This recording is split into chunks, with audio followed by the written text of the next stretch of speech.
Gente, o Wilson fez uma entrevista hoje com um dos novos ministros. Aqui em primeira mão, a gente vai pôr para tocar agora ah, o papo que o Wilson fez com o novo ministro da Agricultura. Vamos lá, Joelton? Aconteceu, você fica sabendo aqui. Papo Antagonista. Então, Carlos Grebe, aproveitando essa sexta-feira, né, dando um aperitivo para todo mundo que nos assiste nesse último Papo Antagonista de 2022, estou aqui com o ministro, o futuro ministro da Agricultura, o senador Carlos Fávaro. Ministro, primeiramente, antes de lhe desejar boa noite, o senhor quer que eu lhe chame como senador ou já posso chamar de ministro, apesar de só ainda não ter sido empossado? Fique à vontade, como quiser, como amigo eu prefiro. Boa noite, Wilson, boa noite a todos do Papo Antagonista. É uma honra, um orgulho falar com todos vocês. Ministro, o senhor vai comandar uma pasta que é uma pasta estratégica para o governo Lula, principalmente no que se refere a uma recomposição de forças políticas, né? Foi uma pasta que ela foi muito usada pelo bolsonarismo, inclusive para fins partidários, né? Para incitar essa militância, né? Então eu acredito que também tem um pouco dessa reestruturação para além da questão técnica da pasta. Como é que isso vai trabalhar para tentar trazer setores do agro para passar essa mensagem do futuro governo, de que o futuro governo, de fato, está aberto inclusive, a setores do agro que fizeram ampla oposição ao governo Lula? Como é que você vai conseguir trazer isso? É possível? É uma missão que o presidente eleito Lula lhe deu? Como é que isso vai ser feito, ministro? Olha, Wilson, é claro que é possível, e é mais do que isso. É demonstrado que já como foi o presidente Lula governando esse país para o próprio agronegócio. Quando o presidente Lula assumiu, a retórica e os medos, lá em 2002, talvez eram quase os mesmos, de insegurança jurídica, de invasão de terra, de tomar o direito de propriedade, de taxar a exportação. E o que nós vimos foi completamente o contrário. Nós vimos um presidente comprometido com a nossa agropecuária, que tomou medidas de apoio, por exemplo, ao combate ao endividamento, que era gritante, repactuou dívida, criou programas de investimento, fez o Moderfrota, Moderinfra, o programa Mais Alimento para pequenas propriedades, taxas de juros para esse investimento muito reduzidas, chegamos a um momento de 2,5% ao ano, hoje é de 13% a 18% ao ano, inviabilizando o crédito e o investimento na agropecuária brasileira, fez infraestrutura, logística, terminais portuários, terminais rodoferroviários, asfalto, pontes, regulamentou os transgênicos, fez o Código Florestal, foi um grande embaixador vendendo, abrindo mercados para os produtos brasileiros muito afora. Então, portanto, e mais do que isso, um governo que tinha diálogo. Eu estava do outro lado do balcão, eu era presidente de entidade de classe, com crise, a maior crise do agronegócio brasileiro, e nós vimos no governo Lula e éramos recebidos pelo ministro Roberto Rodrigues, depois pelo ministro Redio Stefanes, por todos eles, e fazíamos propostas para a melhoria do agronegócio, aquilo que era sim, o que era não, mas achávamos alternativas. Então, o que nós vamos fazer a partir de agora? A eleição acabou. Nós respeitamos as divergências, a democracia, quem apoiou o atual presidente, quem ajudou, quem a militância foi para a rua, tudo certo, nós tomamos outro lado, ganhamos as eleições e agora vamos governar. O diálogo está aberto e tenho certeza, e já estou percebendo isso, que a racionalidade já está tomando conta de novo das entidades de classe, dos produtores mais conscientes, e nós já vamos abrir o diálogo para que nós trabalhemos todos unidos em prol do agronegócio brasileiro. Agora, ministro, eu imagino, e isso com certeza foi alvo de conversas na fase de transição, como é que o Ministério da Agricultura vai trabalhar diretamente com o Ministério do Meio Ambiente, né? Fala-se muito dessa dicotomia entre meio ambiente e desenvolvimento agrário, né? Dessa dicotomia entre produção e preservação. Como vai se dar essa interlocução com a Marina Silva, que tem uma outra cabeça, e como é que o agro vai lidar também com outras questões? Quer dizer, o senhor, como ministro, vai lidar com questões como agricultura familiar, que é uma questão histórica do PT e a relação também do Ministério com movimentos sociais como o MST? Tá, perfeito. É uma pergunta muito importante que a gente tem que deixar isso muito claro. Primeiro, que a nossa relação com a ministra Marina Silva vai ser a melhor possível. Estamos todos do mesmo lado. Nós queremos uma produção sustentável. O Brasil tem que ser um celeiro do mundo da produção de alimentos, mas com responsabilidade ambiental. Até porque, Wilson, nós somos esse grande produtor de alimentos, temos grandes ativos, gente vocacionada, máquinas de última geração, terras propícias, sementes, fertilizantes, tudo de última geração, mas de nada valeria isso se nós não tivéssemos o principal ativo, que é clima, que é chuva. Imagina se fosse um grande deserto, nós não iríamos produzir. A galinha dos ovos de ouro é clima, é o meio ambiente, é a sustentabilidade. Acontece que neste modelo atual, onde se podia tudo, a boiada passou a vigorar e arranhou a imagem brasileira lá fora e começou a afetar também a estabilidade climática aqui no Brasil. Nós estamos vendo enchentes, secas, já começando a avançar, e nós temos que conter isso. Os produtores têm que ter consciência, voltar a ter consciência. Alguns, a imensa maioria tem. O comando e controle vai acontecer. O desmatamento ilegal vai ser reprimido, as queimadas ilegais serão reprimidas, o garimpo ilegal, o desmatamento, o setor de base florestal que cometer ilegalidade serão reprimidos.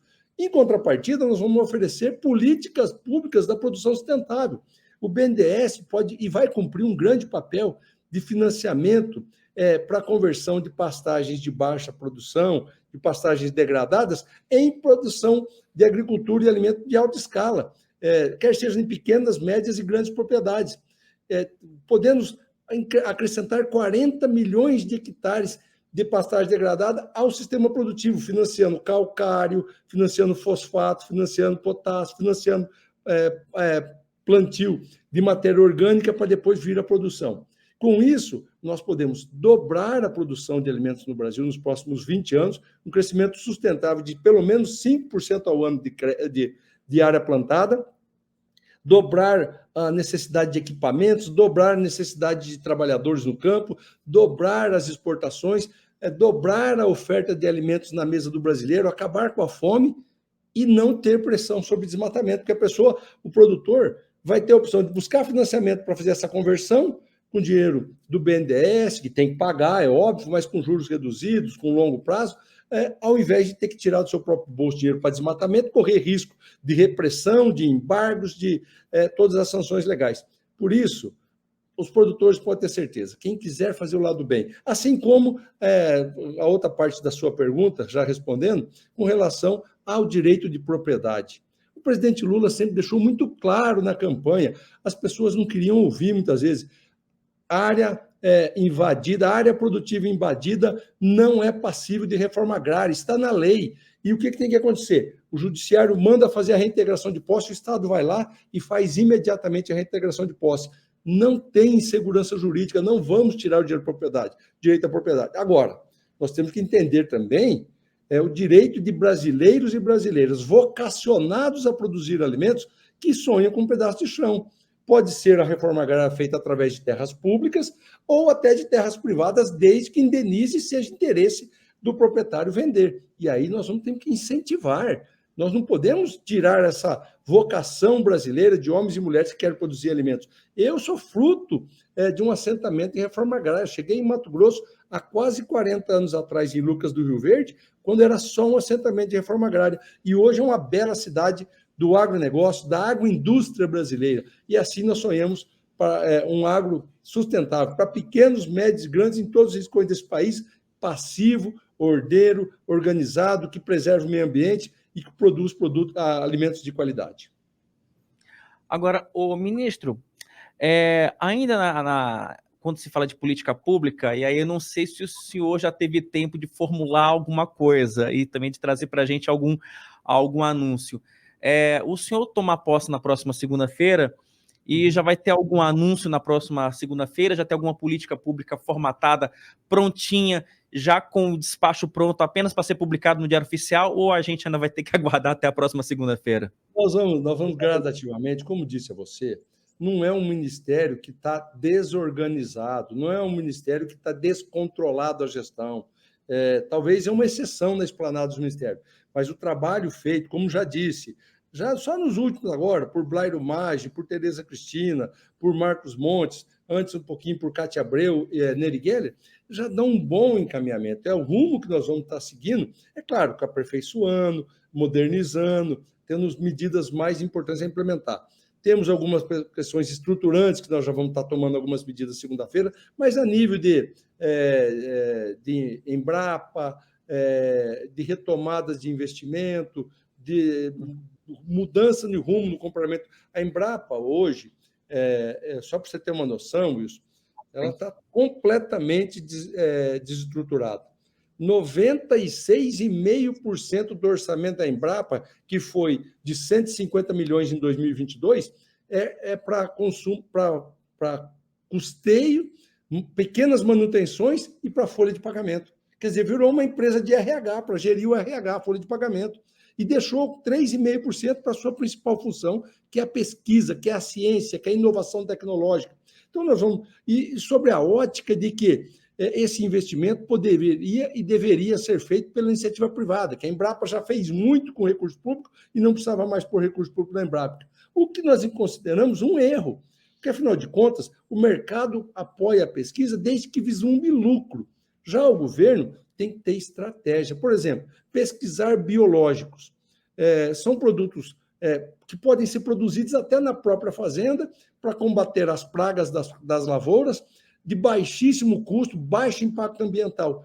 Mas aí o próprio produtor vai produzir seu biológico. Por que a indústria vai querer financiar a pesquisa se depois ela não vai vender este produto e não vai ter lucro? Então, a quem que pertence fazer essa pesquisa? Ao Estado. Por isso, nós vamos redirecionar, a partir de segunda-feira, o papel da Embrapa, estando aberta a fazer parcerias com a iniciativa privada, mas tem coisa que a iniciativa privada não quer pesquisar, porque não tem vislumbre de lucro, mas o Estado tem a obrigação de fazer, e nós vamos direcionar nesse sentido, num dos primeiros atos meu, a partir de segunda-feira. Ministro, só para encerrar, eu sei que o tempo do senhor está corrido, né, depois do anúncio ontem do presidente eleito Lula, já temos nomes aí para Embrapa, Conab e Secretaria Executiva do Ministério ou ainda não? Estamos começando a pensar nomes, falando com o presidente Lula, estamos sondando a disponibilidade de pessoas, mas não vamos fazer nada de forma abrupta, vamos conversando com as pessoas que estão nos cargos, fazendo pequenas mudanças e trazendo gente que ajudou. Afinal de contas, isso é uma retórica muito importante. Quem ajudou a ganhar tem que ajudar a governar. É claro que tem que ter conhecimento técnico, claro que tem que ter expertise, saber da pasta que está sendo convidado, e isso nós vamos fazer com muito critério, né? Mas sem caça às bruxas, sem desmonte imediato, nós vamos fazer essa transição com muita harmonia, com muito diálogo. Tá certo. Senador Carlos Fávaro, agora ministro da Agricultura, muito obrigado pela atenção, boa noite, e espero contar com o senhor em futuras participações. Sempre à disposição, a honra para mim, Wilson. Boa noite para você. Aconteceu, você fica sabendo aqui. Papo Antagonista. Tá aí, né?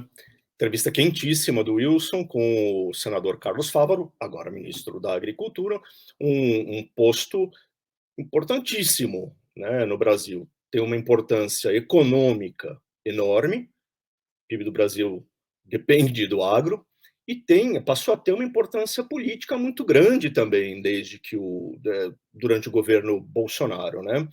Porque o agro, de fato, embarcou no governo e tinha e tem ainda uma resistência muito grande ao Lula, tem medo do Lula e do PT. Então, a missão do Fávaro aí é considerável, né? Manter a energia econômica do agro e tentar diminuir essas resistências, né? Criar um outro relacionamento do setor com o governo Lula. Vamos ver o que vem por aí. Parece que ele está animado, né? Parece que ele está com bastante energia.